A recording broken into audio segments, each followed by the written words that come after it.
In the year 1453, a tremor of unimaginable finality shook the foundations of Christendom. The majestic city of Constantinople, the shimmering jewel of the Byzantine Empire, and the spiritual heart of Eastern Orthodoxy for over a millennium, succumbed to the relentless might of the Ottoman siege. For the world, this was a pivotal geopolitical shift, the fall of an ancient throne to a rising Islamic power. But within the crumbling walls, in the quiet, incense-filled halls of convents and monasteries, a far more intimate and devastating tragedy was unfolding, one that targeted the very essence of faith, identity, and the soul. This narrative is not about empires clashing on a map. It is about what happens when sanctity meets the sword. It is about the women who had renounced the world, only to have the world, in its most violent and unforgiving form, storm their last sanctuaries. For the Christian nuns of Constantinople, the Ottoman conquest was not merely a change of rulers. It was the beginning of an ordeal so comprehensive in its cruelty that contemporaries and historians alike could only describe it with the harrowing phrase, "a fate worse than death." But why worse than death? To a devout nun of the 15th century, physical death in defense of her faith was a consummation, a swift passage to divine grace and eternal martyrdom. It was a feared end, but an understood one, with a clear celestial reward. The Ottoman reality, however, presented a more sinister tapestry of suffering, a living, breathing martyrdom designed to dismantle the spirit layer by layer.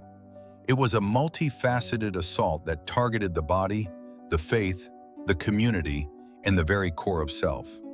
The initial horror was the breach of the sacred.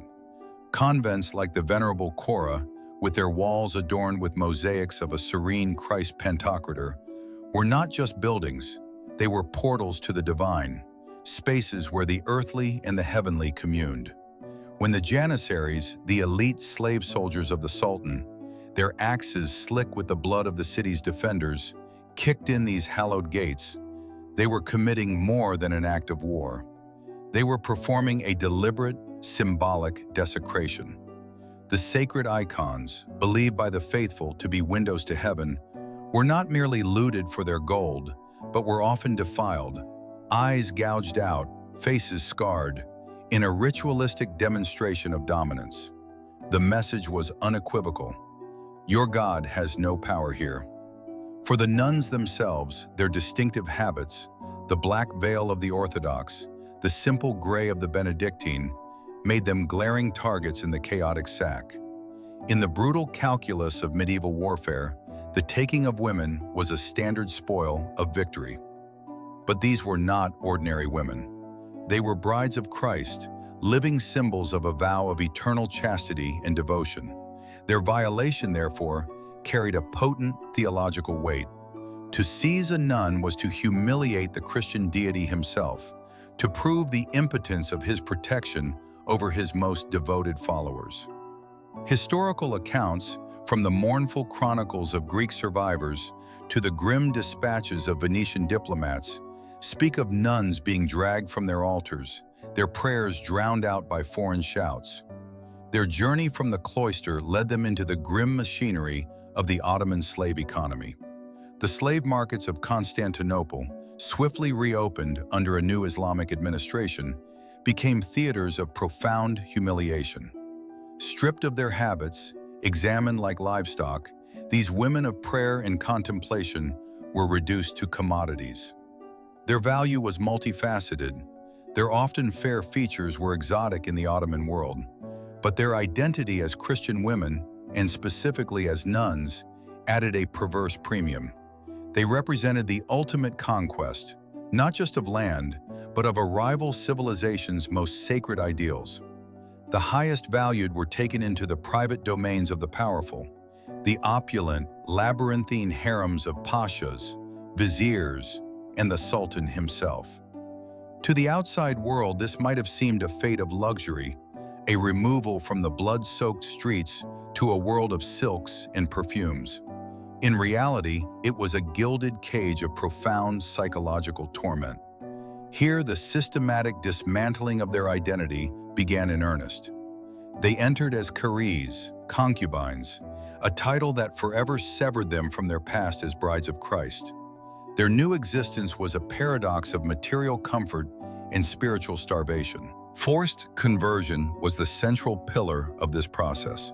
It was rarely a simple demand to recite the Shahada. It was a slow, grinding pressure, a campaign of coercion where refusal meant demotion to the most menial labor, physical punishment, or the threat of being sold down to a crueler master.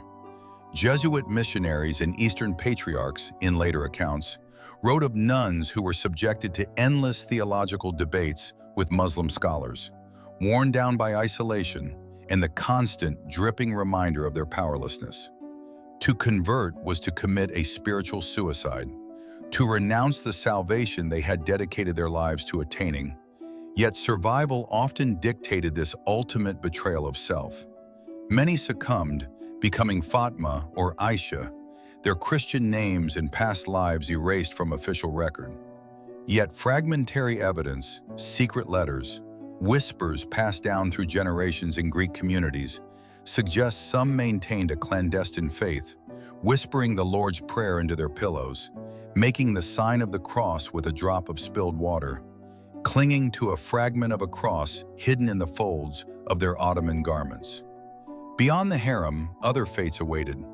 The Devshirme system, the notorious blood tax that recruited Christian boys for the Janissary Corps and imperial bureaucracy, was primarily a male-focused institution. However, the edges of this system were porous and dark. There are suggestive references in archival fragments, a line in a monk's lament, an offhand remark in an ambassador's report that hint at nuns, particularly younger ones or those from less prominent orders, being funneled into other channels of imperial service. They might become servants in vast palace kitchens, laundresses for the imperial household, or attendants to Ottoman noblewomen. In these roles, they became ghosts in the machine of empire. Their stories dissolved into the anonymous mass of captives. Their suffering was not the dramatic violence of the sack, but the slow, grinding erasure of personhood through perpetual, invisible labor. Perhaps the most profound and universal torture was the psychological and social death. Imagine the internal landscape of a woman who has witnessed her entire cosmology destroyed.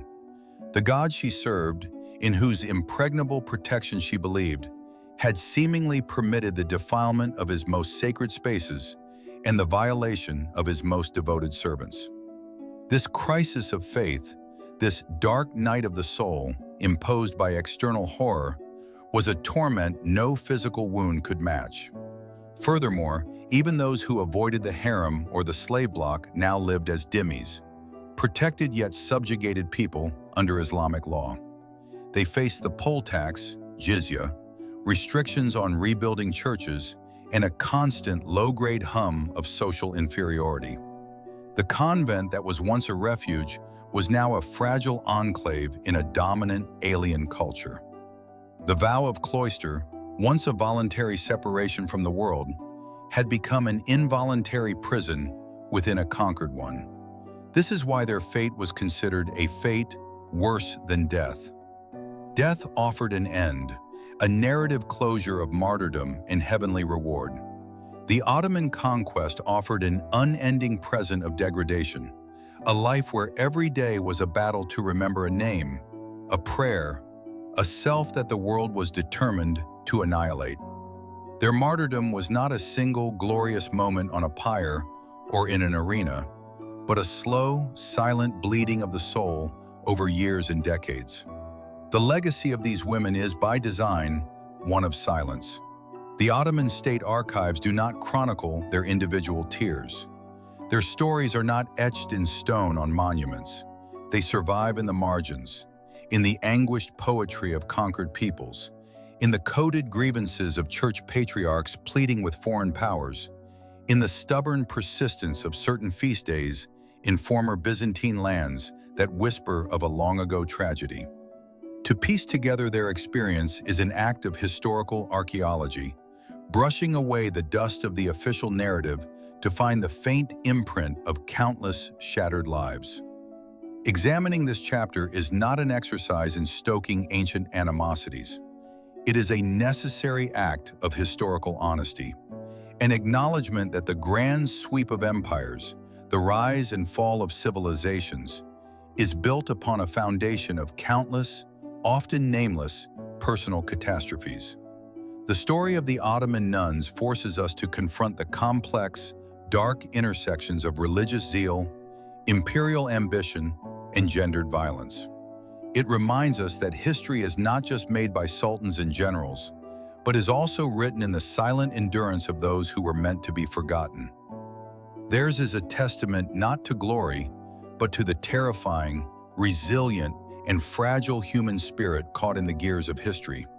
They endured what was, for them, a fate truly beyond mortal death, and in remembering them, we give voice back to the silence they were condemned to.